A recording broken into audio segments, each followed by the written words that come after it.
everybody. Thank you so much for hanging on for us. Sorry for the delay. This is the TGS stream where every week we work on our premier TTRPG game Ball Peddlers, except for this week. Because we the next 2 months. Yeah, and for the next little while, because we are taking on a very special project, actually. Corey, tell them about it. So this is, I think it started in 2022. It says 2000. That's insane. And it was on Drive-Thru RPG. It is called POCKETQUEST, and it is to get like beginner creators out there, or give exposure to people who've been making games for a while. It's called POCKETQUEST. So we are doing POCKETQUEST 2023. It's through Drive-Thru RPG. If you're not familiar with the website, I think it's surprising that you are here. But if you aren't, you should familiarize yourself with it. It's pretty dope. That being said, the rules are as follows. It has to be 20 pages long. It has to be a complete game system. It cannot be like a setting for D&D 5e or something like that. As long as you have like the ability to use it, you could make like a Blades in the Dark or PBTA game or something like that. Whoa, that's insane. Wow, somebody's having a birthday. Yeah. Sorry about that, folks. It's a little meltdown is all. I'm sweaty. Indeed.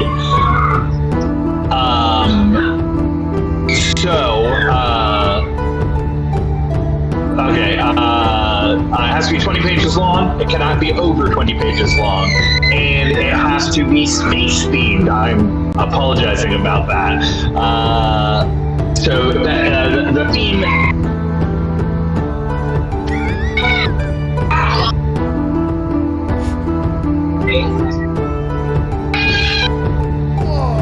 The theme is 4. It'll happen. It'll happen.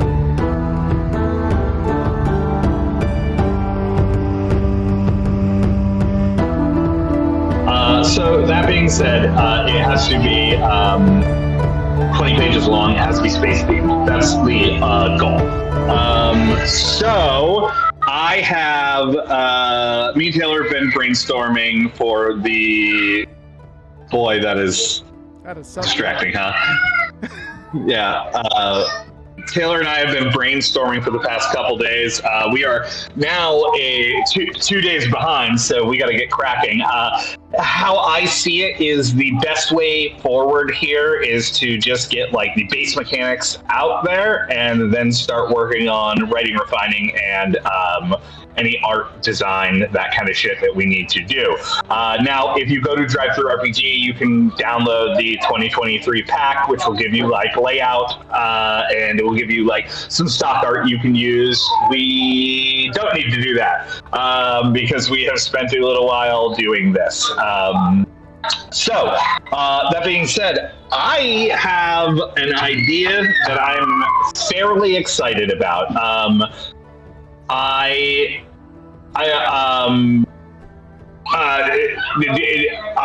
Not to bowl over anything. Taylor, you bring in, you got some concepts to bring to the table as well? Honestly, I've been building off of the stuff you've been feeding through IG. So I know that the general theme here is sci-fi, and you've come up with you've come up with a very interesting, like, unique concept for it. And as much as I love the idea of Time Spiders, the game, I kind of want to run with the idea you've got. I also just think it's a good idea, since we're already a couple of days behind, Sure. to try and make up some of that lost ground by, yes-anding as much as possible. Cool. So yeah, no, hit me with it. What do we got? So this is the working title. I have been.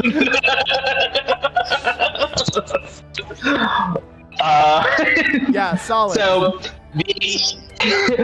like conceptually, let's just like get some narrative stuff out of the way. What I was thinking and what like drew me was the idea of skeletons, astronauts.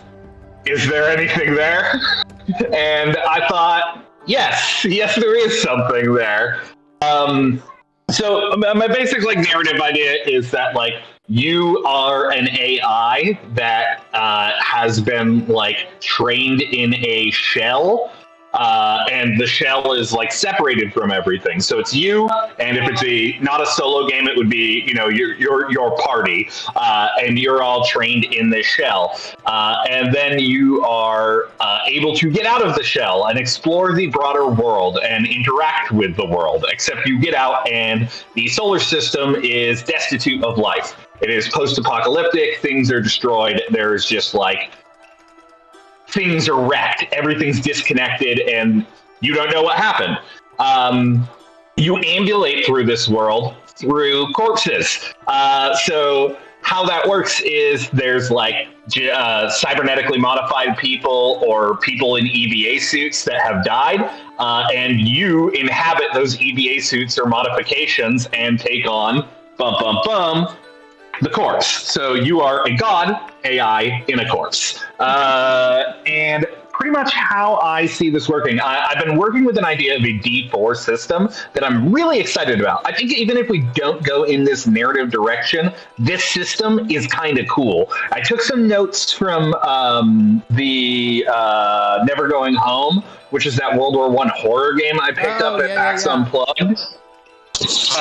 So here is how I think that this will break down. I'm going to go into a smaller size here. We'll go blue. Basically, we are going to have two sides to your character sheet. You are going to have the God side and your corpse side.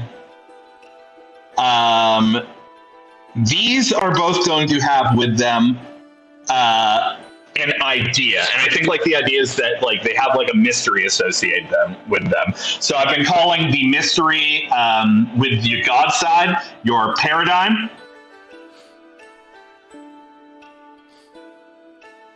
and I've been calling the mystery with your corpse side, which I've been calling it your sense memories. And how this works is you're just going to write like what the sense memories, or you know what, actually, let's call that dreaming, because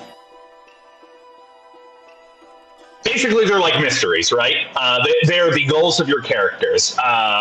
So this could be like, what happened? So really quick, to Jupiter. Can you help me? Yeah. Out? What do you have under God's side? It's a little hard to read. Paradigm. Got it. Actually, let's make this bigger then. I can make it no sense. But let's not get, I won't get hung up on the terminology too much. So we have God, and we have corpse. Both of these, whatever we decide to call it, have a mystery associated with them. And they are separate. They also have associated with them a series of skills. So, say on the corpse side, it would be like lock picking,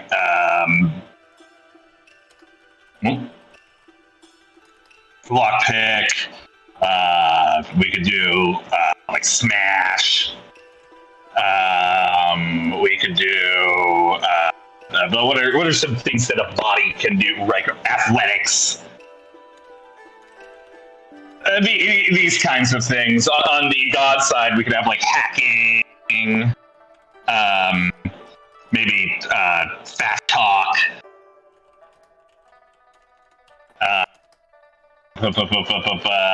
Investigate. Whatever they are, it doesn't really matter.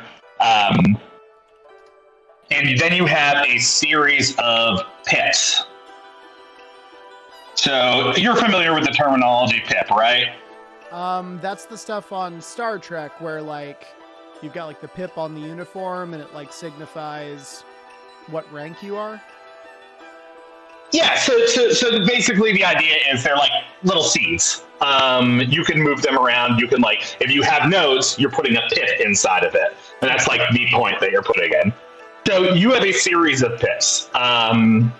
And if you want to do something in the game, like you're going to explore something, you don't, at the start of the game, you're not going to assign anything. But what you will do is, well, let's cover this. Pips can be used for two things. You can assign them to a skill and put a D4 into it, or you can use the pips to add add +1 to whatever you rolled. Now, you're not going to assign anything until something comes up. When it comes up and the GM's like, you need to like lockpick to get through here, you don't have the lockpick ability, so you can't use it. But in time, like as you're playing, you can go, okay, I'm going to take one of my pips, you exit out, and you're going to assign it to lockpick, meaning that you have a D4 in that skill now. You need to roll 4+ in order to succeed. So you can either roll a D4, you roll 3, and then just temporarily add a couple of these pips. They don't go away. They stay in there. And if you get a 4, great. Now say we're keeping on playing, right? Something, I got a smash. I'm like, okay, so I assign a D4 to that. And then I can roll that skill. The idea here is that you can't roll the skill until you permanently assign one of these pips to it. And as you go through, you're going to do that more and more. Maybe you decide you want to make it a little easier because you're running out of pips to add. Yeah. So you're like, okay, then I'm just going to assign another to lockpick. So now I don't have the likelihood of me having to spend pips because I'm running out of them decreases because I will more than likely roll a 4+. I think you can have a limit of probably 3 on a skill for dice. Okay. The idea here is that eventually you will reach a point where you are going to run out of pips based on like you assigning skills as they are needed, putting either dice or putting dice into things basically. When you reach the point that you can no longer assign dice to anything, you've run out of pips. What is going to happen is you have a what would you call it when you have a very life-changing moment? You come to like a realization. Yeah, like you have like an epiphany. Something happens to you. The GM puts forward the situation as you like. I mean, however many pips here I have, maybe it's less than that. It would probably have to be less than that. Say that's like, you start with 6. You reach a point and it's a desperate situation. So you're like, I got to put pips into this. So I do. And now you have like a life-changing moment. Like that you came close to death by like narrowly making the jump over the canyon. Right. You had to assign your last pip in order to do that because you couldn't like adding that pip didn't get you there. So the GM describes what the issue was, and then you are going to describe how it affects you. That is going to change your mystery. And so like, because you had this like life-changing moment, you're like, okay, maybe I don't give a shit what happened on Jupiter anymore. Now I want to know like what led to the ecological destruction here. Whatever it is. And I think you could probably change these out for like personality traits or do both. But I'm not super concerned with that. You have this epiphany moment. At that point, all of your skills reset and your pips reset. And then you begin again with this like basically a revitalized AI. Every time Sorry, there's a couple different things they all tie together. Lotting your pit changes your dreams, whatever. Narrative moment that changes. The GM will tell you what you are reacting to. You define how it is. Change in either sphere. So the next thing you can do, and every time that you like make a discovery, according to one of these mysteries, you get a bonus that gets put into this like treasure, but you don't unlock it until you solve that mystery. So a point goes in here every time you like find another shell that gives you information, or find an allotment of books that leads you to like what happened to the person whose body that I'm inhabiting, right? Like, because I'm having these sense memories about them, and it's like fucking up my shit, and I want to know what happened to them because they're a part of me now. But we will get back to that. You also are going to have energy. Energy is going to be on a bar. If you follow us at all, you'll know that we are about bars now. So break down your bar into segments.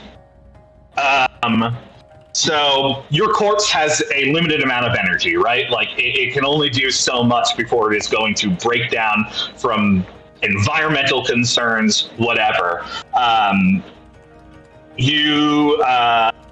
Energy is represented by a bar. You could expend corpse energy to re-roll anything. So maybe you're low on pits, you don't want to assign any more.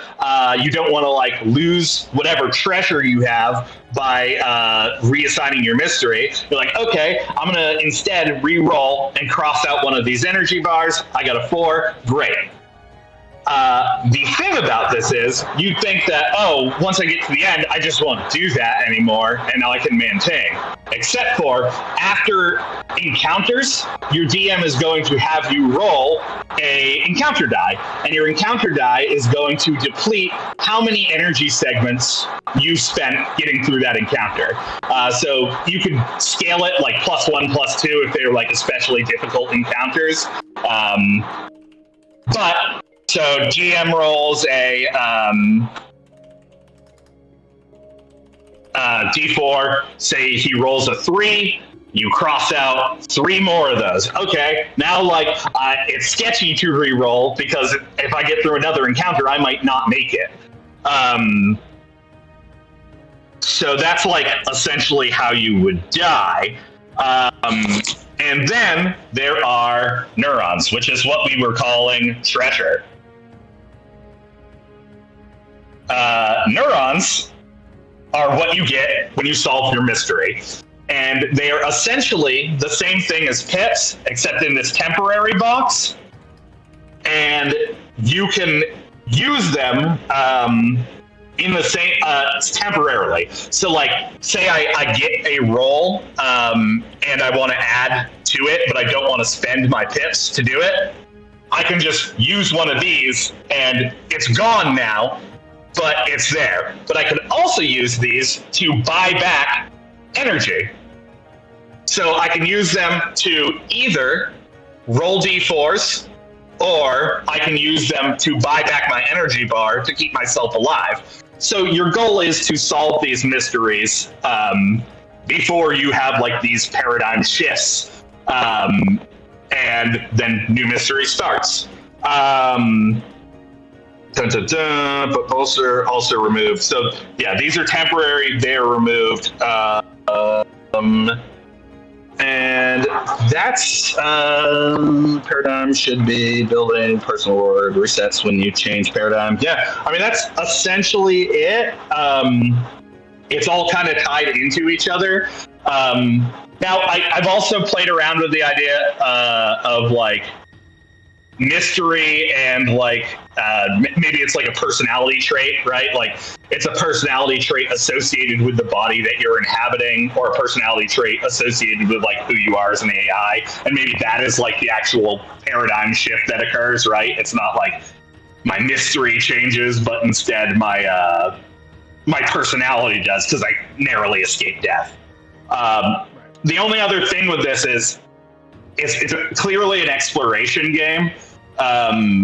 And I think the idea would be not to make a combat system to save room and instead treat combat encounters like regular encounters. Like, I'm going to bash this with my shoulder. Maybe the GM can have no, they wouldn't actually have it subtract from your energy bar, because at the end you would just roll the encounter die, and if it was especially egregious, he might add like a +1 to it, you know?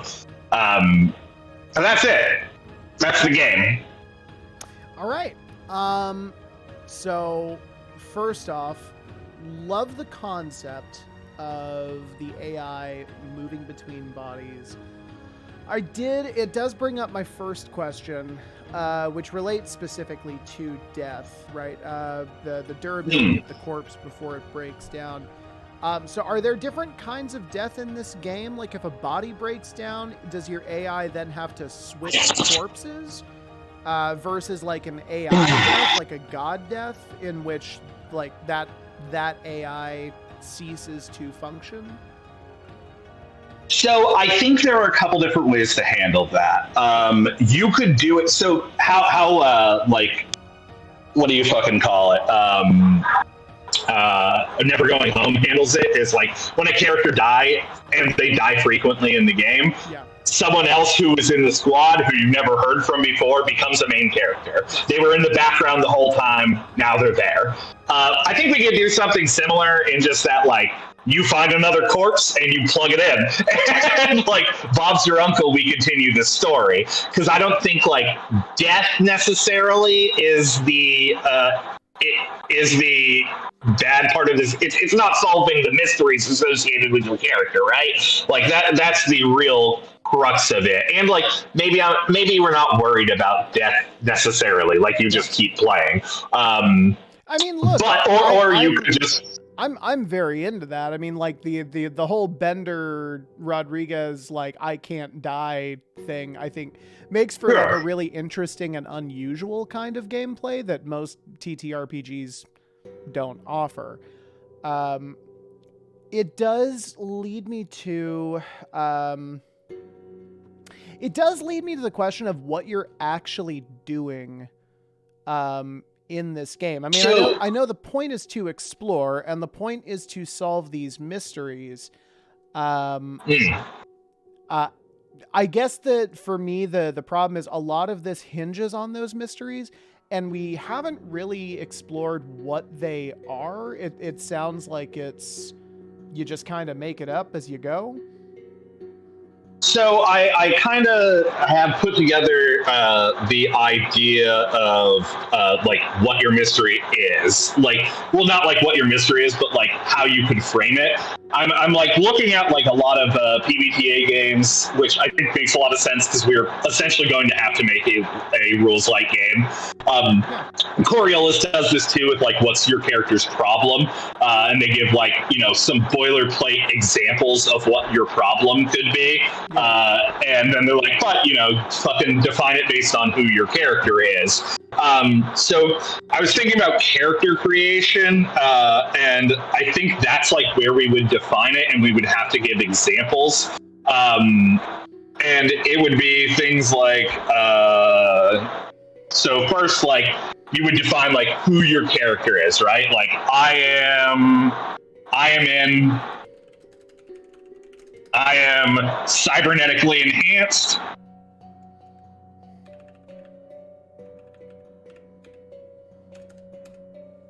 Or, sorry, not I am. My corpse is. Yeah, when you say who's the character, do you mean the AI? Do you mean the corpse? I think that they're like, so there is division, obviously, because like the mysteries associated with them. How I picture like the mysteries associated with the corpse are like sense memories, right? Like, they are about the person that you were. So it's like, who where did I live? Like, what happened to, like, what did I do? What was my job? These kinds of things. They're these very personal mysteries. I would like them to be, like, involved on, like, who your character was. And then you and the GM, as you explore the game together, they are going to start putting forward, like, clues that can either be prescriptive or descriptive. Like, you know, you come to a house and it is very familiar to you. What do you find inside? And you can start defining what that is. Or it could be, you know, more trad game shit where it's like, you know, I'm going to define what that mystery is, like what the answer to that mystery is, right? So to answer your question, I think that the mysteries are going to be tied into, like, the different planets, because you're planet hopping, right? Like, I think you have to be. We're talking about space. It is a whole solar system. And if we keep it rules light enough, maybe we can, at the table, define some things about the solar system that would give us, like, good mystery prompts, right? Like, I'm trying to think, like, space stuff. Where did you wake up, right? Like, maybe that's a big one. Are you on a planet? Are you in a space station? Are you on, like, a mining station on an asteroid belt? Like, I think those series of questions that we are going to have to ask during character creation are going to define, like, what the central mystery for each character is. Okay. So I think maybe that's our first step, is, like, solving character creation designations. Yeah. Boy, the more I think about it too, I almost think that we should have, like, a mystery and, like, a personality trait or something. What do you mean? Because it makes sense that, well, so, like, when you go through, like, a paradigm shift or, like, have this big epiphany, it doesn't make sense necessarily that, like, what you're trying to solve stops, right? Yeah. It would make sense that, like, you were affected by it to change how you approach things. So, like, if I was rash and hot-headed as a personality trait, maybe my, like, when I tried to jump that chasm and didn't, kind of made me cool my jets, made me nervous and excitable. Okay. And I mean, right now I'm just kind of throwing ideas out there. By and large, I think we have a lot of room to maneuver here, in that it's sort of short to explain the system. Yeah. Or EVA suit. So tell me a little bit more about the universe this is taking place in. So this is a game in which you are playing, I think at the beginning you said these are AIs that were trained in a shell and then able to get out and explore the world, but when they do, it's destitute and disconnected. You don't know what happened. So is this a world with no people? Are we making kind of like a Ridley Scott film? Is there, like, a lot of long, kind of quiet cuts of narration here? Are there people to talk to?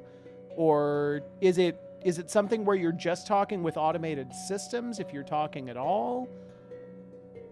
Ooh, that's kind of neat. So I was thinking about it more desolate in atmosphere. I like the idea of, like, you exploring wastes, going through, like, different, like, compounds and, like, hunting down other shells, maybe looking for other AI. Maybe you're tracking down other systems too. And I think that they're, like, everything's treated as environmental dangers, right? Like, there are crystal spiders, like you talked about, and those will attack you, but they're an environmental concern instead of an enemy per se. Or maybe you can, like, talk to the crystal spider matriarch. I like the idea that there aren't necessarily people, just corpses. Sure. And that kind of solves the death thing too, right? Like, plenty of corpses. Well, yeah, I mean, that's the thing, right? In a lot of ways, this concept is going against a lot of like trad gaming, which is kind of like what we have traditionally done here.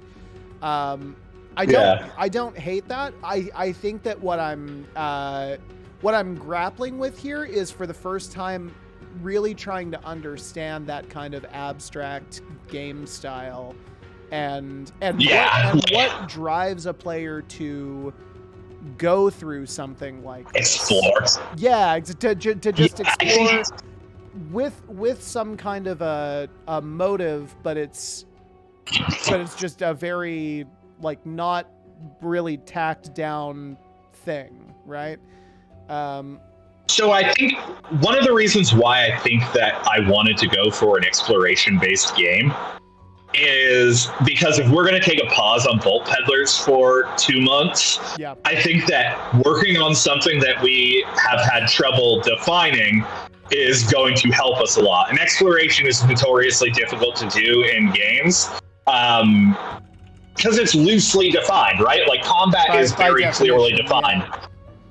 Yeah, like role-playing is very clearly defined. Exploration is more of an experience that you get, like a feeling that you get from an experience. So how do you like mechanize that? And so if we're going to take 2 months off, then maybe we should like get introspective on some game mechanics that we can bring over back to Vault Peddlers. At least like... So that's, I agree that that's going to be the difficult part, like defining and nailing exploration. I really like what you were saying about like contacting other AI or disparate machines. Well, and going to the concept of mystery, it's like, well, what's the goal of an AI? The goal of an AI, at least initially, is whatever it was programmed to do, right? Like that's like if it's a language learning model, the point is to get better at mimicking human behavior and learning conversation.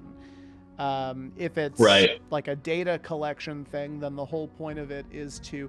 But again, I'm worried that even starting to explain the game in those terms brings it more into like a trad gaming thing, where now we're talking about... It's almost like classes of different AI. And I don't necessarily know if this game... is that kind of thing. It feels more spacey than that. So I was thinking like what we could do is like maybe we can tie like either tie some pre-existing pips to skills, or like provide like some amount of description on what your character is. Maybe that's what we do with this, like how you define what a character looks like in PBTA.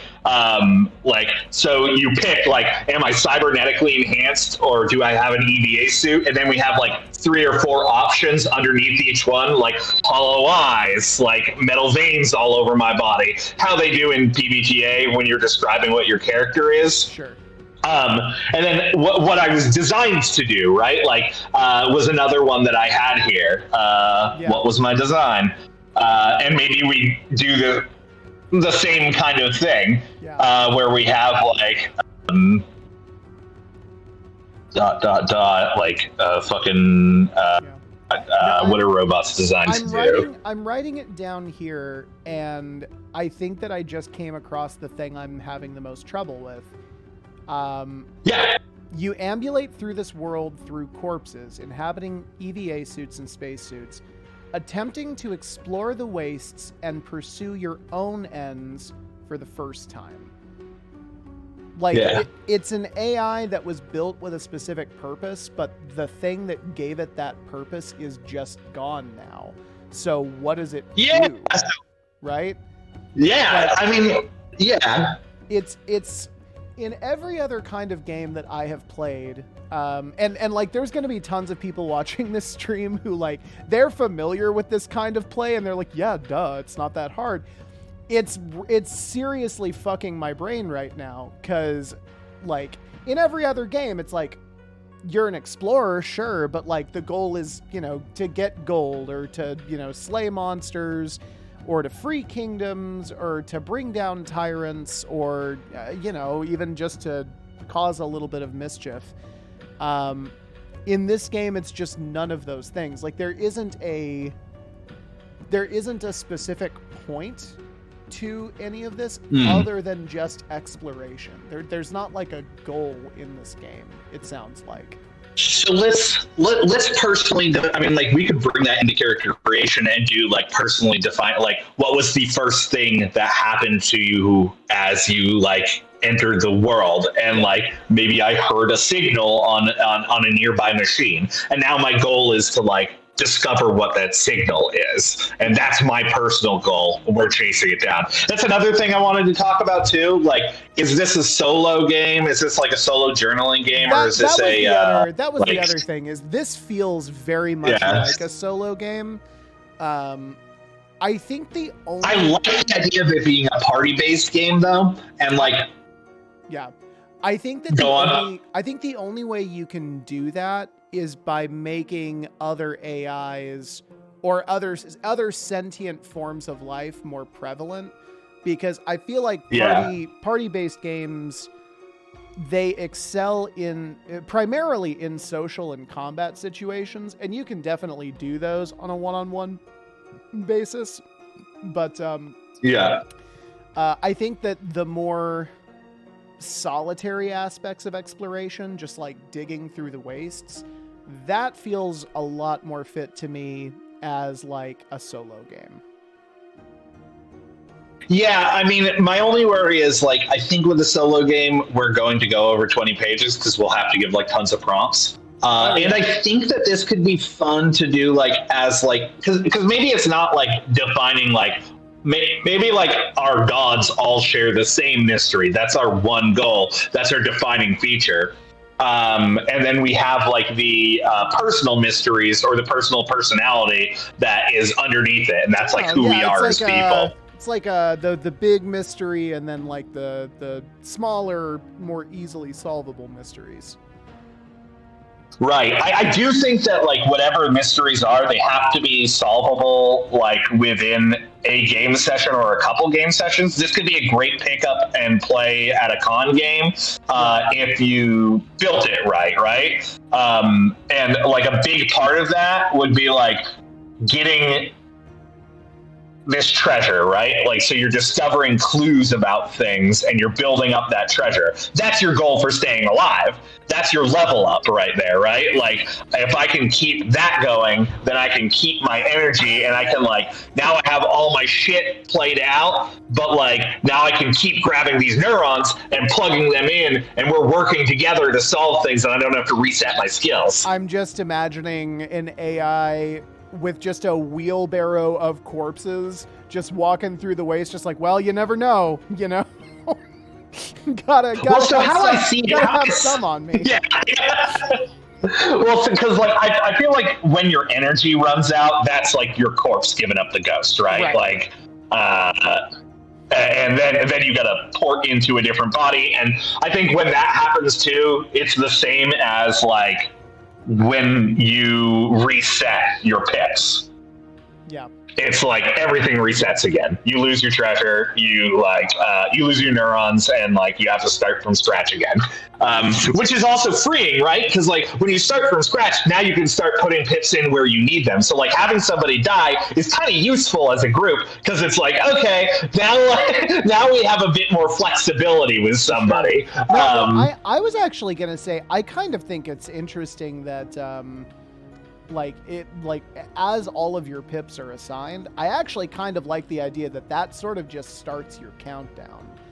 I mean, if we're running on the assumption that there are just bodies everywhere, then like, I don't think death should even be that much. I feel like you've actually got several barriers to death that don't necessarily need to happen. Like during these life-changing events, like the epiphanies, that could be the experience of going from one body to the other. And the change in behavior could be the effect of like whatever this thing's biological systems, whatever data captured in the biomonitor on this EVA suit, like that made me go from like rash and hot-headed to being nervous and excitable. I think both work. I'll tell you where I was working from conceptually. So conceptually, my idea was that like losing, like this is death. And this up here, your pips, that is ego death. Right? Because it's like resetting everything. So it's like your AI fucking having to restart. And like, so that was conceptually where I'm working from. Okay. I do think it would be useful to define the difference between like dying from one of these or the other, but maybe we don't have to. It might not be necessary. That's just where I was coming from when I wrote it. I like that explanation. I mean, one of the things that I was thinking when you were initially describing this is that you had these two setups of like God versus corpse, but then in a lot of these other subsections, like when we talk about like I misunderstood pips, but like I thought with pips and I thought with energy, you're talking about it all as one thing. But I mean, as you point out here, you're not. It's actually still very much, it's very much still a dualist. This is definitely tickling the 19-year-old dualist philosopher in me. I thought you might enjoy that. Yeah, no, there's I don't know. It's a very cool concept. Like I absolutely want to run with this. Okay, let me just take a look at my notes here. So, character sheet split into two sides, each with an associated mystery and a set of skills that are associated with them. If we're doing this kind of weird point buy thing with the pips, Are skills on one side of this thing cheaper since it's all technically coming from the AI? I'm kind of interested in finding ways to justify doing that because I think it's going to add variation to gameplay. Yeah, like part of me is because I was thinking the same thing. I was like, well, do these need to be split up? So how I think about it is there is either a need to split them up or there isn't. Because I think it would function just fine if it was just a list of skills. It's not necessary. But like additionally, like if we wanted to throw another curveball on it, like maybe you could do something like Honey Heist. You know, Honey Heist has you with like more bear and more criminal. So maybe if you have more pips aligned on one side, those skills you get like a +1 across them or something and a -1 across the other ones. Which would, like that.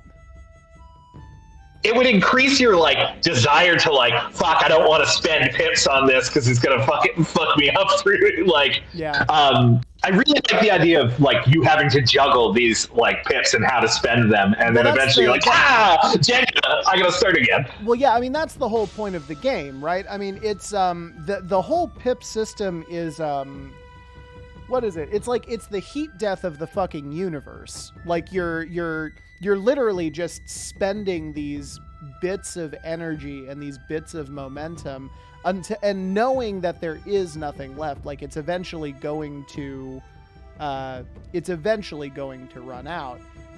So I feel like, especially in a game without death, I think that making that ride to get to the epiphany as interesting and as complex, I think that in a game with no death, making things difficult is way more appealing. It takes a lot of the stress off of the concept of difficulty. And maybe that's like where it is though, like because you have to escape these, like you can't just let a crystal spider like kill you all because then like nobody's going to be able to plug you back in, right? Like you need your party to like get you back into a corpse. Right. And that's like the impetus to get away, right? Like crystal spiders bearing down on us, like we need to go because if we all die, that's the game. Right. Okay, cool. So pips are not assigned till a task comes up. Once a pip's been assigned, it cannot be taken away. When the player runs out of pips, the AI experiences an quote-unquote an epiphany. Major life-changing event. During this event, the player describes how this event changes them, at which point all skills and pips reset, and the player proceeds as a quote-unquote reborn AI. One more thing. So you can spend pips to add die to something, or you can use them temporarily to just add a +1. Right. So like, those are temporary. Like as soon as you do that, you still have that pip in your bank. It's when you assign a die that they go away, and that's why I think you can only have 3 assigned, because I did a little back of the napkin math, and I'm pretty sure it would break after 3. So you can only have 3 pips assigned into die associated. Yeah. Okay, one second.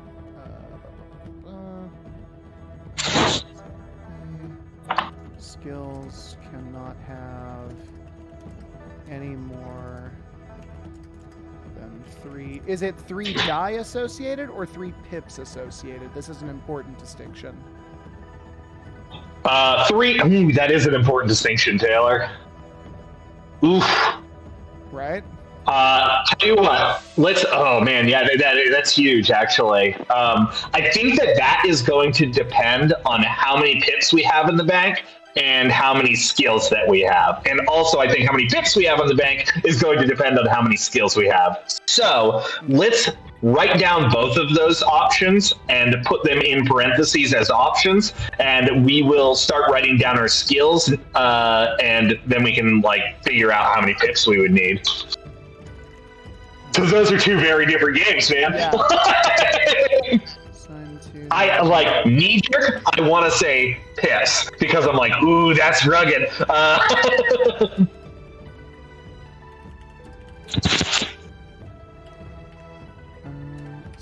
cool. So I've got both of those noted. Okay, cool. Player proceeds as a reborn AI. So there's mysteries. What are mysteries? I mean, I think that's going to be the heaviest.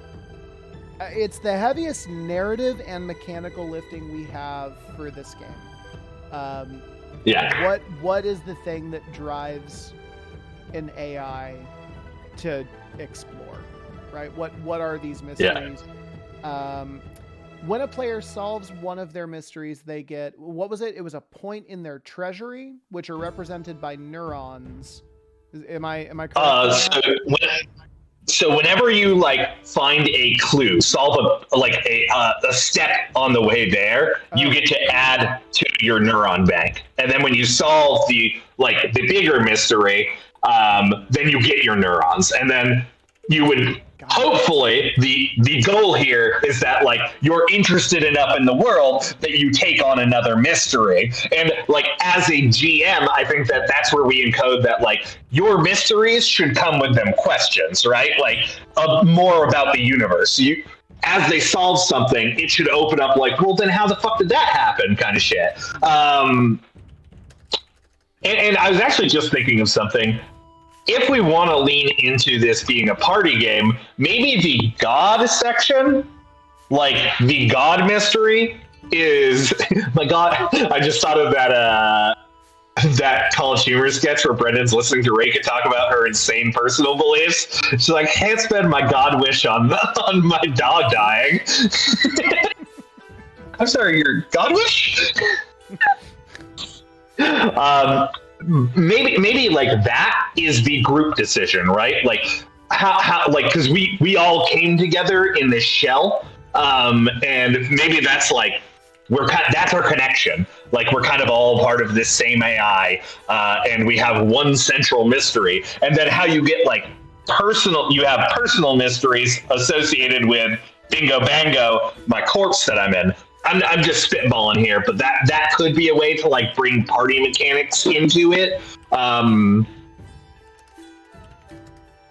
maybe you get like a personality trait from your corpse too, because he's a no nonsense police officer. He's a no nonsense police chief, and he's sick of you loose cannons. Oh, Space Mayor's on my ass. Space Mayor's on my goddamn ass. Acting up my sciatica. I just watched that episode of Community where Abed like does that. Oh my god, it's incredible. Yeah. This show's awesome. Okay, it might be a good way to encourage party dynamics. I like the What I'm excited about. I like the idea of the god mystery being a group thing, and maybe you make it something small. You make it something that like you said is solvable every session or something like that, or at least that's the goal. And then the corpse, and then I think the corpse mysteries, I think those actually become optional at that point, right? Because like you have them as long as you have that body, and if you solve them, great. If you don't, I don't think that. Well, yeah. If you solve them, you get neurons, which is awesome. But like, if you don't get them, I think what you're saying is like, yeah, it's not like it's not like a game over. It doesn't, because you can't like increase the amount that you're putting in anything by having these neurons. It just gives you like a little bit more flexibility. Yeah. So I kind of agree with that. And like maybe you define like what. I really like the idea that you're all sort of a part of the same AI. Maybe this is what we do, dude. Maybe we define the first central mystery in the rules of the game. Maybe it is like you all woke up to the sound of a signal, and that's what locked you out of the shell. And you can define like the events around that. But like the central conceit is that you are chasing down this signal. Once you get there, based on how you've interacted with the world, what the GM's done there, it opens up more questions, right? And that's where like the differentiation comes. Yeah, I also want to add, like, I love the idea that the AI itself, even in party things, is the same for everyone. You're all part of the same AI that's being woken up, and the differences between the two of you are in these bodies. It's in the EVA suits. It's in all of that, and that explains like the differences between you.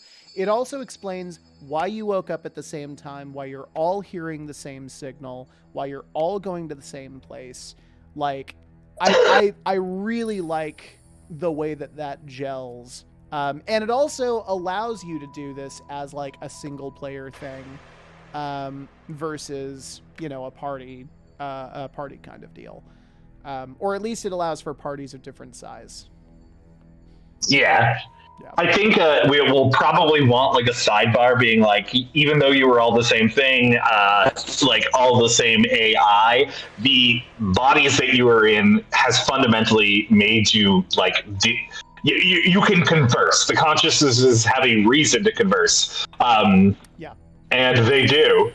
Or maybe that is internal, because I guess you're just skeletons. I really like the idea that you're all a bunch of skeletons and fucking EVA. It's the Doctor Who. It's the Doctor Who episode. It's Silence in the Library. Yes. Yeah. Yeah. Yeah. 1000%.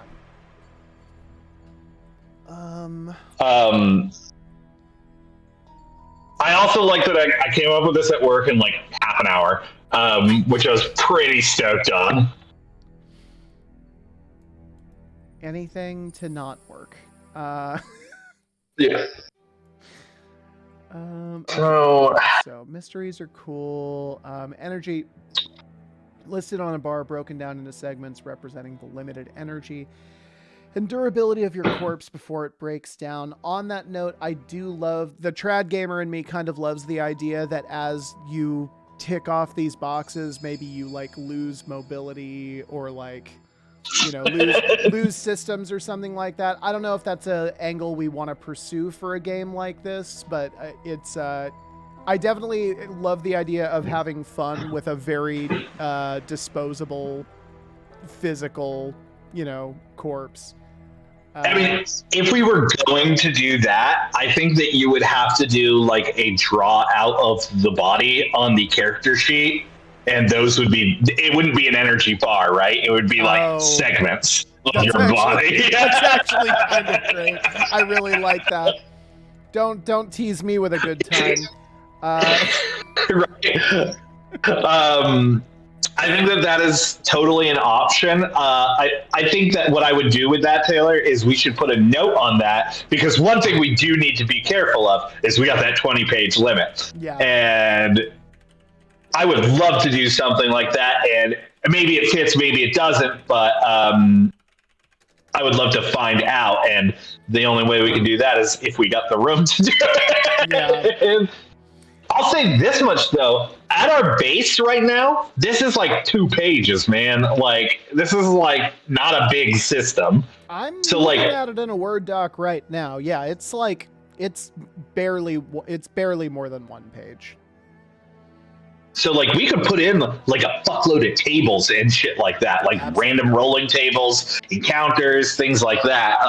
I actually think that in a game like this, that's not even like a thing we can do. I think that's actually going to be required. Yeah. Like you said, exploration is really hard.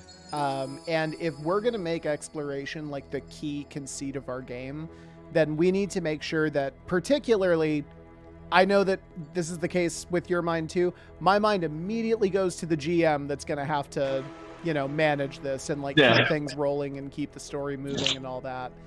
I want to, or we are going to have to find ways to like offload some of that onto players. Yeah, exactly. Okay, love the idea that players can expend corpse energy to re-roll a check. I think that that's awesome. After encounters, player rolls an encounter die, which automatically depletes energy according to the result. And then finally, when all the energy in a corpse is expended, the AI moves to a new body. Yeah. Yeah. Okay. Yeah, everything kind of wraps into each other, right? Like neurons can be spent to buy energy or to add to rolls. Energy can be used to re-roll. Pips can be used to add die or add a fucking add numerical value. And then like everything can reset if you die or if you experience ego death. So I mean, like we got our terminology. We have like a rough idea of like what the character sheet could look like. Well, we know the elements that need to go on it anyways, which is something that Taylor came up with that we should do when we build new games is come up with a character sheet first. It's a good idea. It works really well. No, it's like, I don't know. It's a thing. I think one of the biggest takeaways I've had from Vault Peddlers is that like the character sheet matters so much. It's true in a rules light game like this. It's very true in like a trad game where you're managing a lot of stuff. Like you've got to have some idea of what the character sheet entails, so you know how to actually do things. So I think the big thing we need to talk about here is homework. We need to have lots of homework during the week because we have 7 more sessions until 7 more together sessions until this needs to be done. Yeah. Which means that I'm going to immediately get started on visual design. My first things first is like starting to like generate art so we can put art in the book because I think we need art in the book to pop on this. Yeah. We should talk about, is God in a Corpse the name we want to go with? Because I want to come up with like lettering and come up with like title page kind of thing. Start coming up with a character sheet. I think we need to solve, first things first, we need to solve what skills we have. Whether they are split up or not, I don't think we need to think about that necessarily, but we need a solid list of exploration-based skills. Then we can solve how many pips we have, and then how you assign pips, and then how big the energy bar should be. Those are the mechanical solutions we need. And then, as you said, I think we're going to need like a lot of tables, so we'll need to come up with like an idea of the kinds of tables we'll need to generate stuff. And like the prompt questions we'll need for starting a character. Whew. Good, sweet God. Okay, list of skills for exploration. How many pips are assigned? What kind of tables are needed to generate encounters? And prompt questions. Those were the 4 I got? Yeah. Okay. Thought there might have been one more in there, but I missed it. So how I was picturing these prompt questions too is like, my corpse is cybernetically enhanced or an EVA suit, and then there's like, just in, like in PBTA, the like physical characteristics of that, right? Like there's pick one from each of these lists, or pick one from this list, and that like kind of defines physically what your character looks like. Right. That was my idea. I mean, that's not what we have to go with, but that is something that we know is tried and true. Yeah, it's a model to work off of at the very least. Yeah. Okay. Yeah, no, that totally works. Far as the name, let's talk about the name for a minute. I love God in a Corpse. I think that's tight as hell. Let's throw out just a couple other suggestions just to see if anything else grabs us. Because, like, I know, like, the whole, like, God in the Machine comes to mind, like Deus Ex Machina. I have to believe that's already the name of a game. I know Deus Ex obviously 1,000%. Yeah, there's just no way that it's not, but something shorter like maybe Machina. That's sexy. I had Shell Game, because it's like a shell game. Very, very literal. I'm gonna go with God in a Corpse over Shell Game any day. Corpse Grinder. This is a metal band. Okay, cool. So Machina is not the name of a TTRPG. Actually, there's just no way that it's gotta be a thing. Machina. All I'm getting is Vox Machina. Yeah. Oh my god, I don't think... Oh wait, there's Dios Machina, like Days of Machines. Is that the name of a company? What's corpse? Corpse in Latin.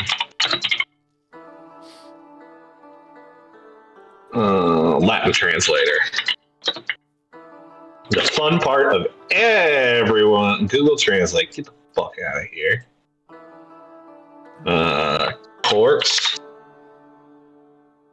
And I wanna go to Latin, you son of a bitch. Bring me Latin. You know what I want.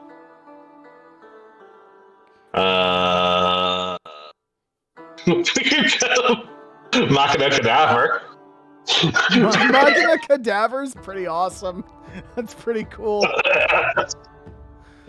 Okay, yeah. Deus Ex Machina is just Machine Corpse. It is a role-playing game, so that's not going to work.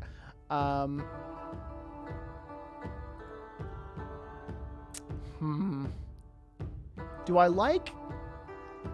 God in a Corpse is way more punk rock. Machina Cadaver... Does it fit the aesthetic of the game? I don't know. Like, I think it could. Because this is... I'm seeing like quiet and desolate. Like that was the tone that I was working on. Like when I was like coming up with the idea. That doesn't necessarily have to be the case, but that's like the God in a Corpse is definitely a bit. It's more poppy, right? it grabs you. Yeah. Well, that's the other thing. Like Machina is great.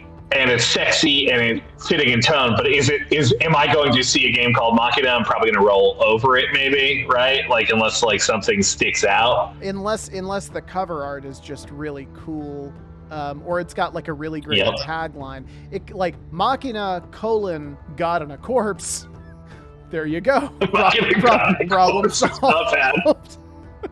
We can call it Machina Cadaver God in a Corpse.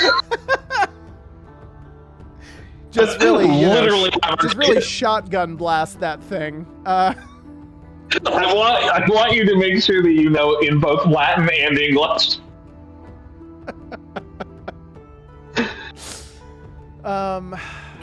Just Corpse God is pretty good. Corpse God makes Corpse God's gotta be a metal band, right?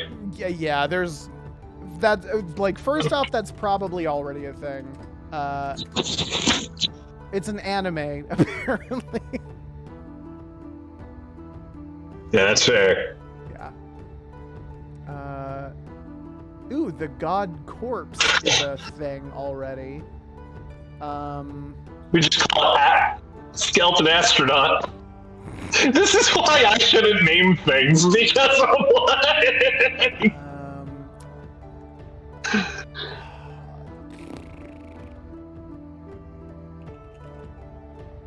Oh, okay. Like, quantitative intelligence is a thing, and like there's like quantum leap, like exploration. Like, is there? Ooh, I've got 3/4 of a joke and no punchline. I worry about putting quantum in anything because it's gonna make a bunch of fucking dipshits like it. I mean, yeah. People who think that they're smart and aren't because they don't know what quantum. I don't know what it means, and you definitely don't know. I'm not going to pretend to. I'm almost definitely misusing the term. That's how I feel whenever I say anything, honestly. Hello, sorry, I'm probably misusing that term. What? I am thinking of making a new word with quant as like a base for it. Maybe we can do like a. Maybe we can do a. What do you call it when you combine two words?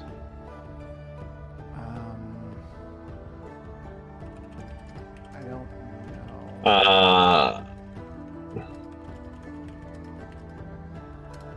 It's called a portmanteau. Yeah, portmanteau. Maybe we could do if we can combine machina and cadaver into one somehow, or oh, whoa. Machina. Whoa, corpus machinus is Taylor. Corpus machinus is kind of cool. Corpus machinus? It's cool. I feel like it's got the same problem though as machina. Like I feel like if I saw it, just on its own, I'd be like, okay. Like, I see. That's the thing. Is like, God in a corpse really just jumps out. Yeah, if I will see it and be like, well, now what's this? Yeah, exactly. That's gonna make me give it a look.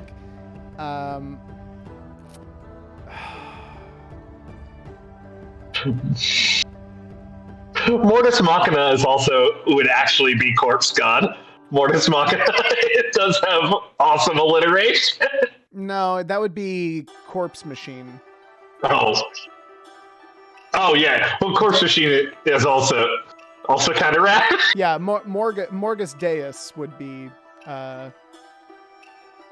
Mortis Deus. Yeah, Mortis Deus would be. Mortis.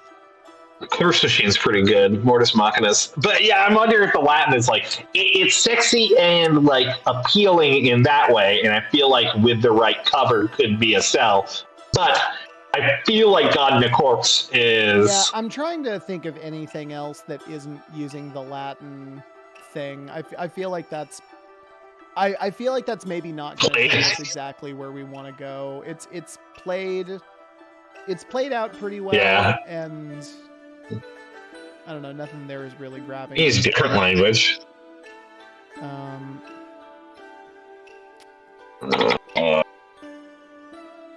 Let's try Corpse Machine in a bunch of different languages. Yeah.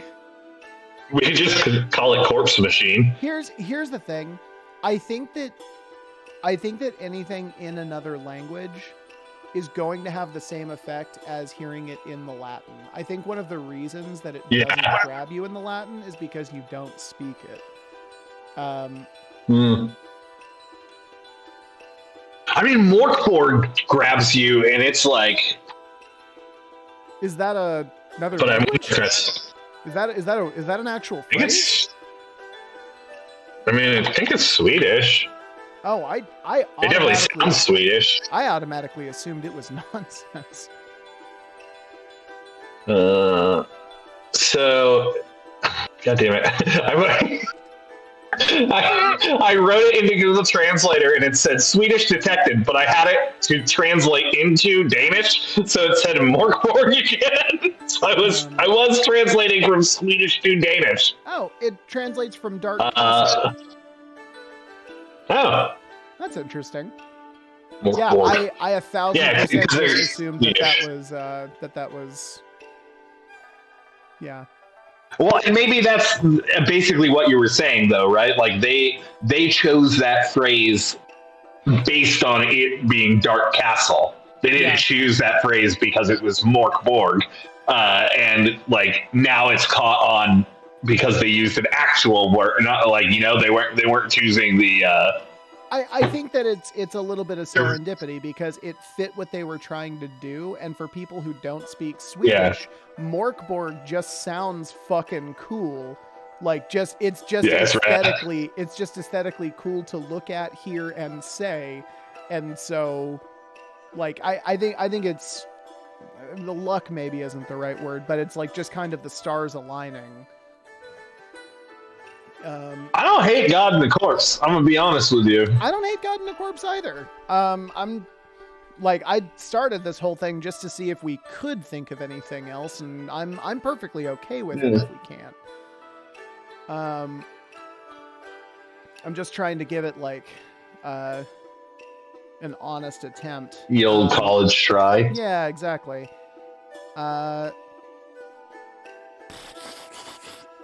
Okay, so the whole game is about... Ooh, okay. I don't know if we want to nail it down quite that much. I kind of love... You going like the Signal or something? No, not at all. But the whole split between like, mind and body and all that stuff. I mean, we talked about it before, and like how it's at the root of all these existential questions. What about something like Cartesia? To me, I like it, but it feels like I'm going to play that board game. What's the one that everyone fucking loves? Which one? I don't know what you're talking about. With the railroads, not the railroads, with like the roads and the bricks, and you're making the longest roads. Oh, Settlers of Catan. Yeah. It gives me very big Catan vibes. Okay. So you're going like the cartography route? Oh no, sorry. Cartesian it refers to René Descartes, who came up with the mind-body dualism thing. Oh, okay. Yeah. So it's a nod to that. I don't know if we want to make our game. I don't know if we want to make that the moniker of our game is the only thing, but something with that base, like Cartesium, could be cool. It's one of those words that like is good to say. Something like this too. Ego death. Yeah, with like a cross between it, not like a. I could see that on a cover. By the way, I'm gonna be drawing a lot of fucking skulls, which sucks. That's fun with that. What did you say? Death before the cart. What was it? The last one you said? Cartesium. So C-A-R-T.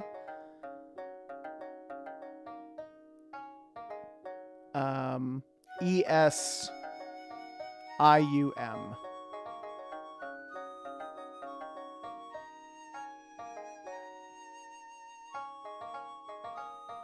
There you go. Like, it's just, I don't know. It's a pleasant looking word. I kind of... No. Go on. I was going to say, I kind of like the ego death thing, but maybe make it a little less direct, like two deaths? The two deaths? Ego death just sounds like a... It just doesn't strike me as a title, is the biggest thing. Yeah, I mean, like, with that one, I'm just pulling out the two mechanics. But death isn't, like... Well, maybe that is a good reason to highlight it. Cartesian.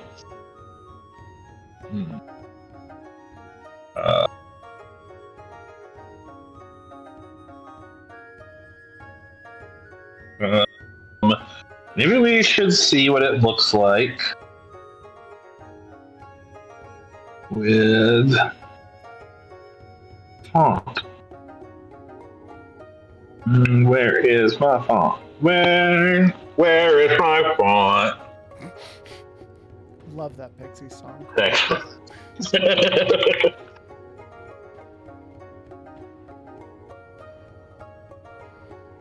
Oh, it's already in.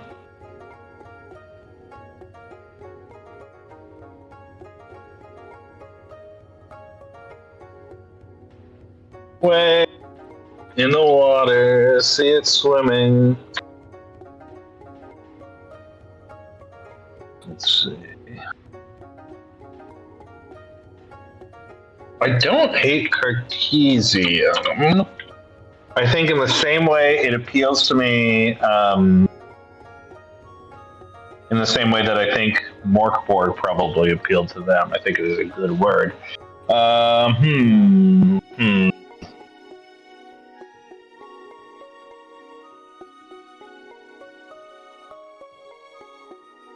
So you go Death one word? I'm pretty sure it's 2. Okay. I thought it was 2 anyways.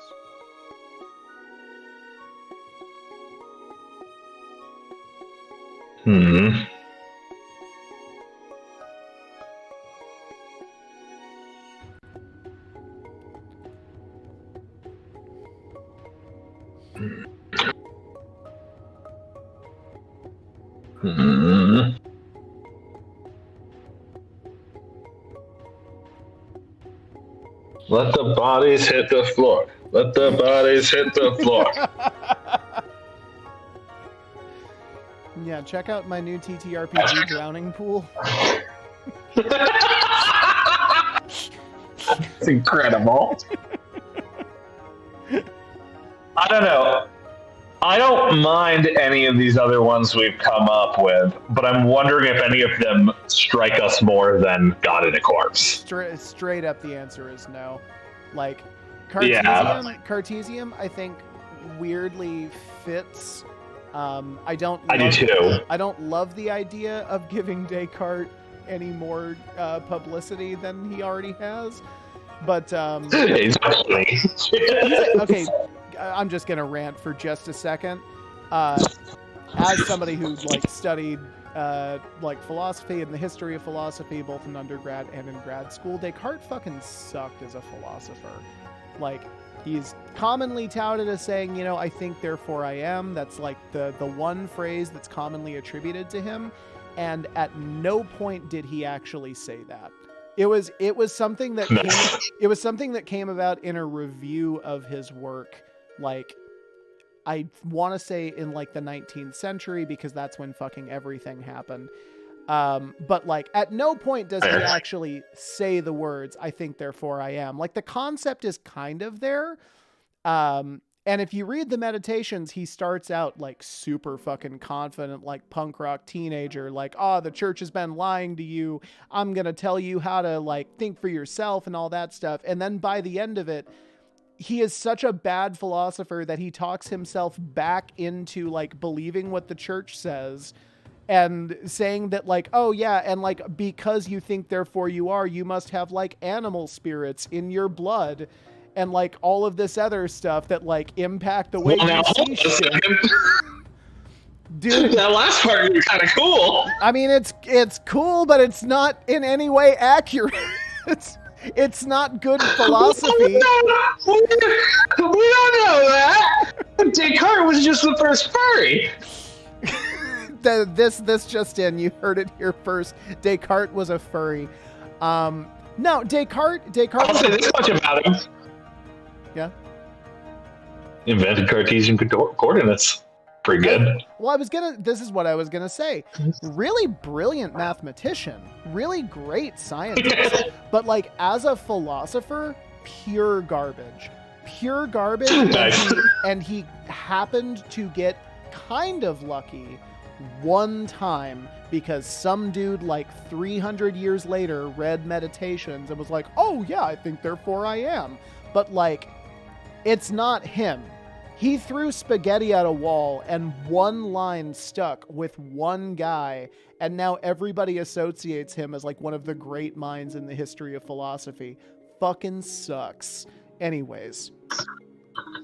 Maybe now you know why I didn't want to call it Cartesium. I do love the TTRPG name. Descartes was a furry, though. That is. And loved spaghetti. And he loves spaghetti.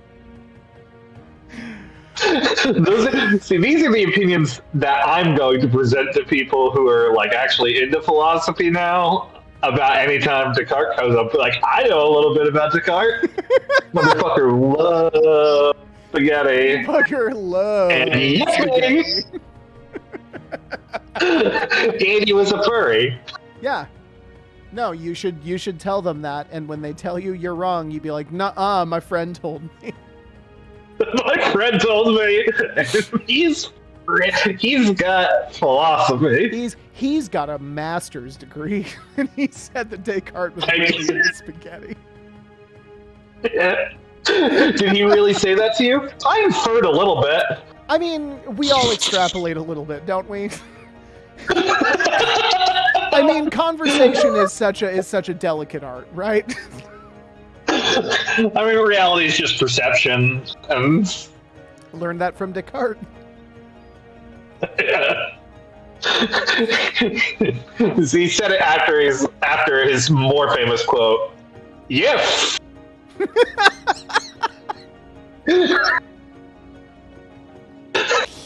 Jesus Christ. This is the best episode we've ever done. This is easily the best episode we've ever done. I am so proud to have worked on this project.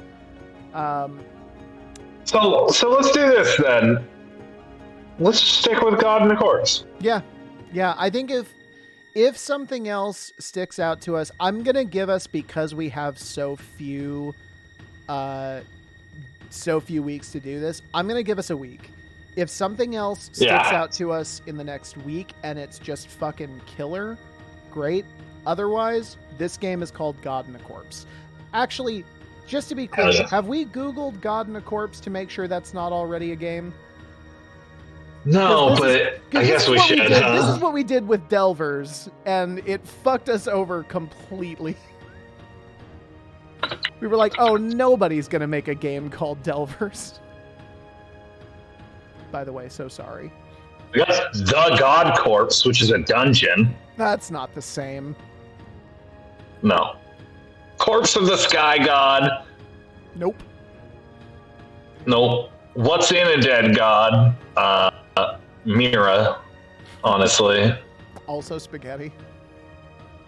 It's spaghetti. Wow, this motherfucker loves spaghetti. Wow. Did not think God was so into spaghetti, but here we are. Why did I get to heaven? Why are all of these people in heaven? What were the rules to get into heaven? Oh, you all just kept making spaghetti, and I loved it. And I'm just, oh boy, love it.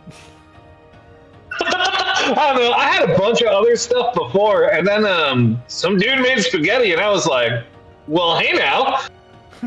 Where you going, stranger? That's pretty nice. Oh no, don't go down there. It's gonna get all hot and gross. No, give it to me. You bring it up here. Anyone who talks about, eats, thinks about heaven's weird. Yeah. That's pretty weird up here. Put it on my epitaph. Bury me in spaghetti. like the pharaohs of old. Spaghetti like the pharaohs of old is fucking pretty good.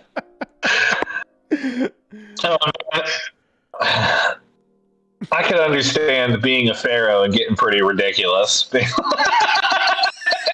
I can do whatever you want. All right. So you're telling me I'm like, I am a god? I can do anything. Oh, gonna be a lot more grapes around. Gonna say that much. Gonna have to fill that sarcophagus up with spaghetti, my friend. What was that, Pharaoh? I said. You know what? Don't worry about it. We'll build up to it.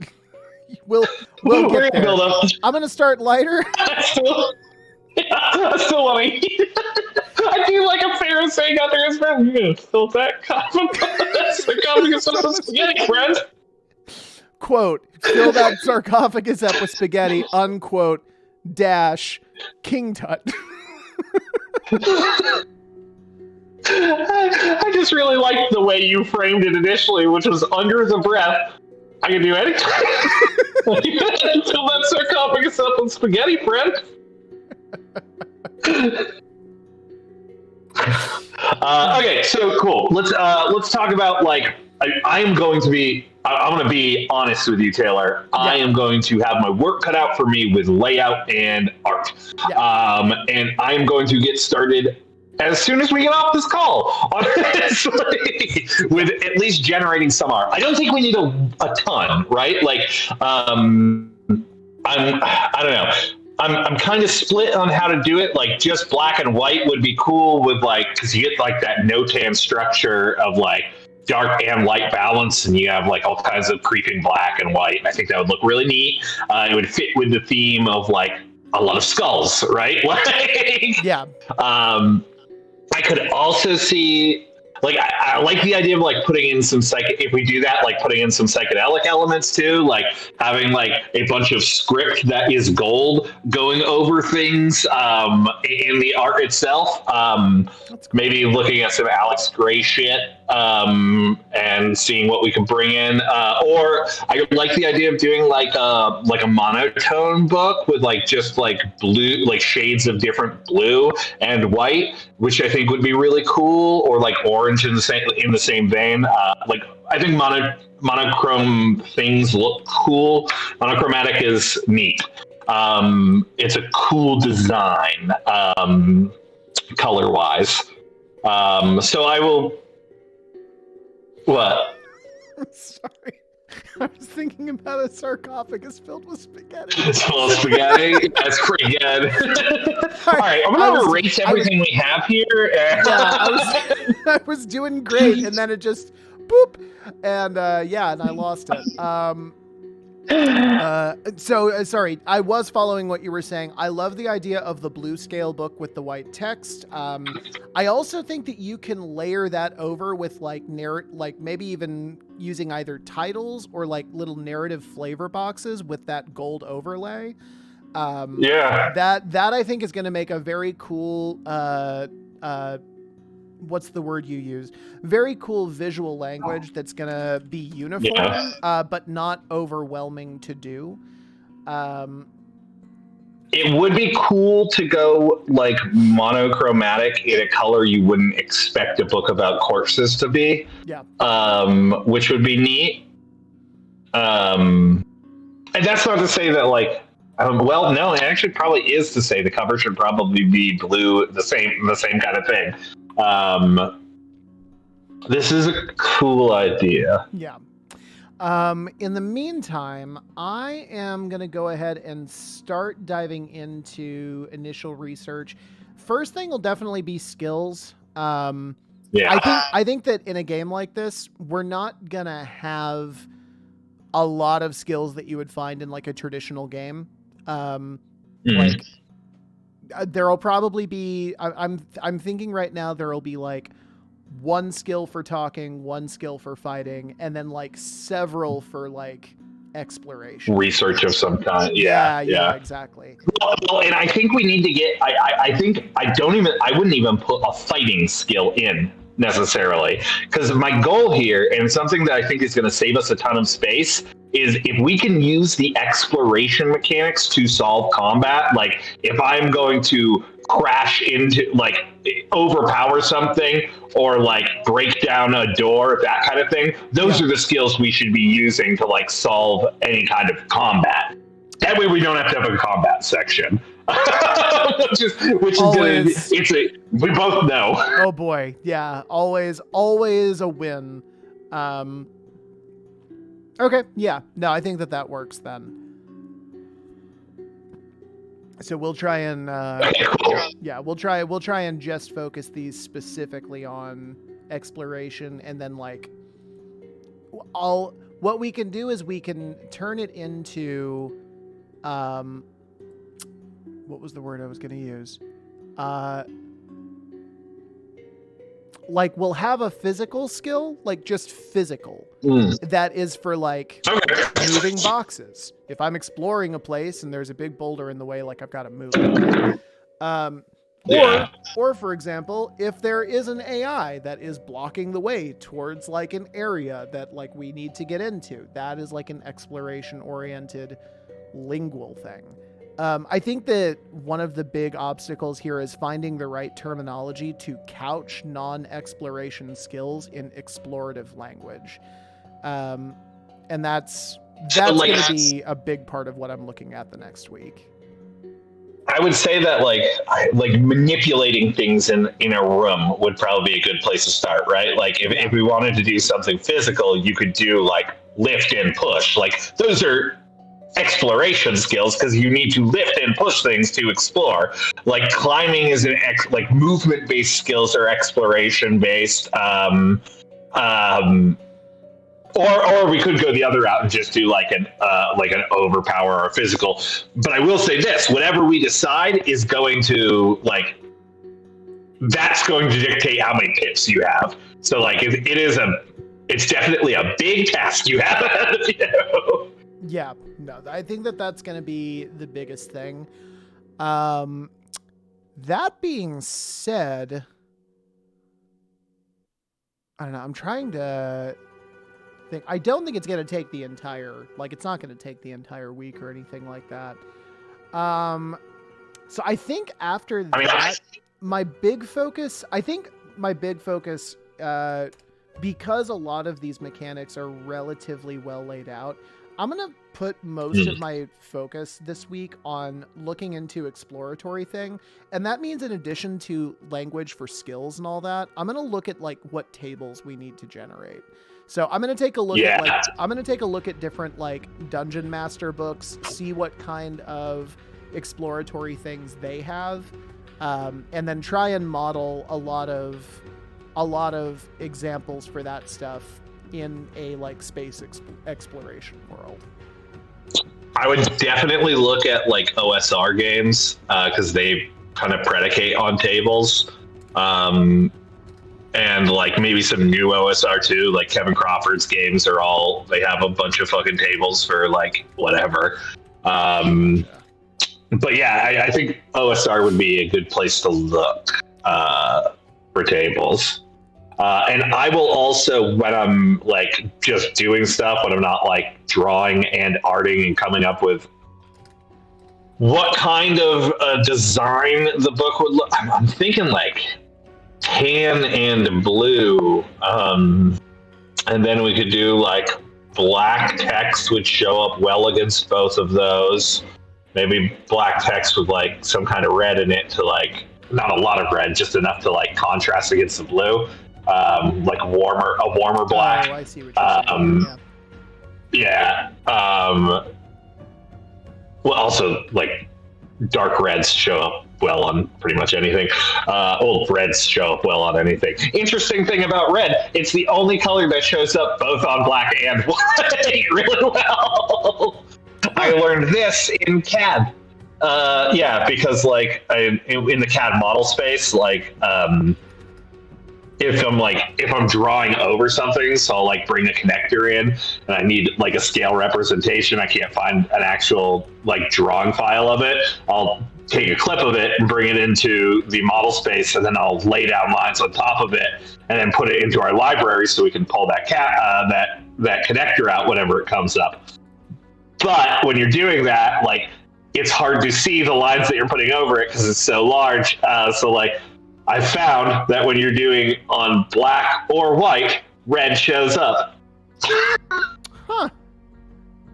Yeah. That's very interesting. It's not. No, it's the goddamn sarcophagus full of spaghetti again. Yeah, it's right up there, right? Son of a bitch. I don't know. So, like, I'm either thinking we can either go like black and white with the gold, or we can go like a tan and like do a monochrome, like tan pages with like the monochrome blue everywhere else. And then we could use, I don't know, we could probably use stark white in the same place that you would use like that gold, or something like that. Maybe the gold would show up. Maybe like a brass. A brass would probably show up well against the blue and pop against light blues. I don't know. I'll have to think about it. Yeah. I have to draw a bunch of skulls. It sucks. Yeah, enjoy that. Yeah. I do not envy that task. That's gonna suck. Yep. Yep.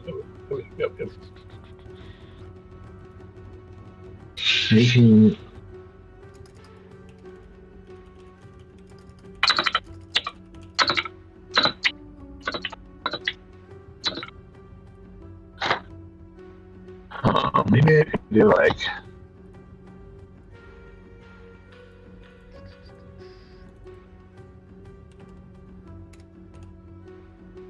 Okay.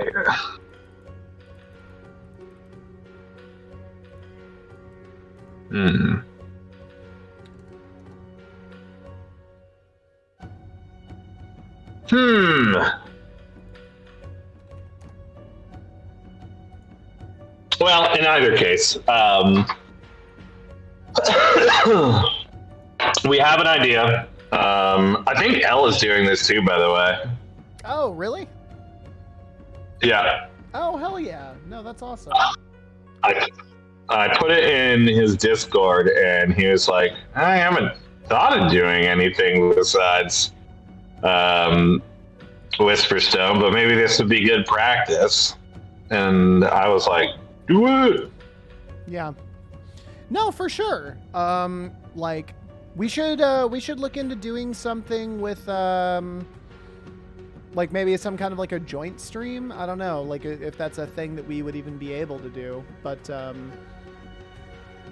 is this literally what you just made? I have no idea what you're talking about.